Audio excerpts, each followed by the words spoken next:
Hello. Today I'm going to be reading you a story called 50 Famous Stories Retold. The author is James Baldwin, and this book is made possible through Project Gutenberg.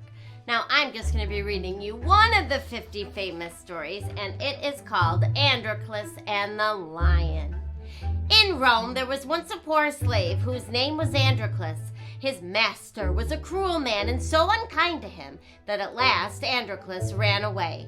He hid himself in a wild wood for many days, but there was no food to be found, and he grew so weak and sick that he thought he should die. So one day he crept into a cave and lay down, and soon he was fast asleep. After a while, a great noise woke him up. A lion had come into the cave and was roaring loudly. Androclus was very much afraid, for he felt sure that the beast would kill him. Soon, however, he saw that the lion was not angry, but that he limped as though his foot hurt him. Then Androclus grew so bold that he took hold of the lion's lame paw to see what was the matter. The lion stood quite still and rubbed his head against the man's shoulder. He seemed to say, "I know that you will help me." Androclus lifted the paw from the ground and saw that it was a long, sharp thorn, which hurt the lion so much. He took the end of the thorn in his fingers. Then he gave a strong, quick pull, and out it came. The lion was full of joy. He jumped about like a dog, and he licked the hands and feet of his new friend. Androclus was not at all afraid after this, and when night came, he and the lion lay down and slept side by side.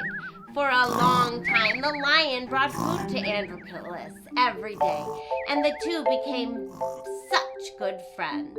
Then Androclus found his new life a very happy one.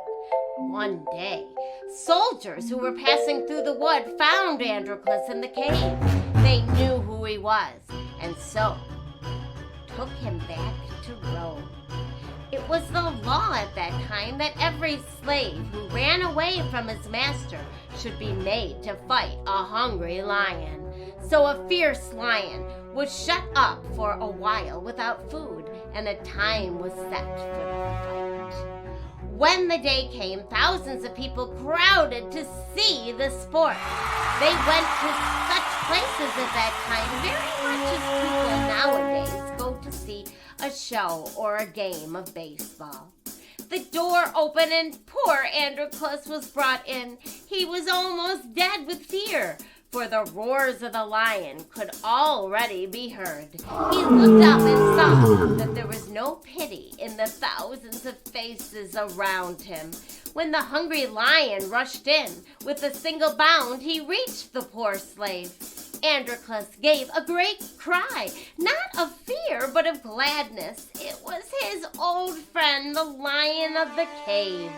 The people who had expected to see the man killed by the lion were filled with wonder. They saw Androclus put his arms around the lion's neck, and they saw the lion lie down at his feet and lick them lovingly. They saw a great beast rub his head against the slave's face as though he wanted to be petted. They could not understand what it all meant.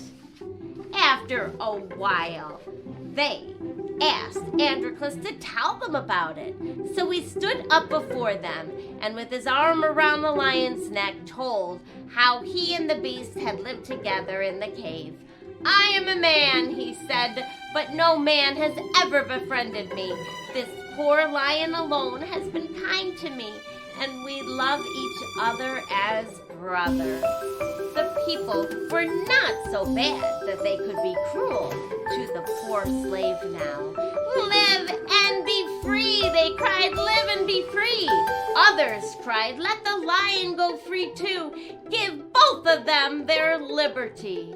And so Androclus was set free, and the lion was given to him for his own, and they lived together in Rome for many years. Oh, well, that is such a wonderful story of friendship. And it also shows that if you're kind to others, you never know how it might be repaid. Well, I'll see you all next time. Bye.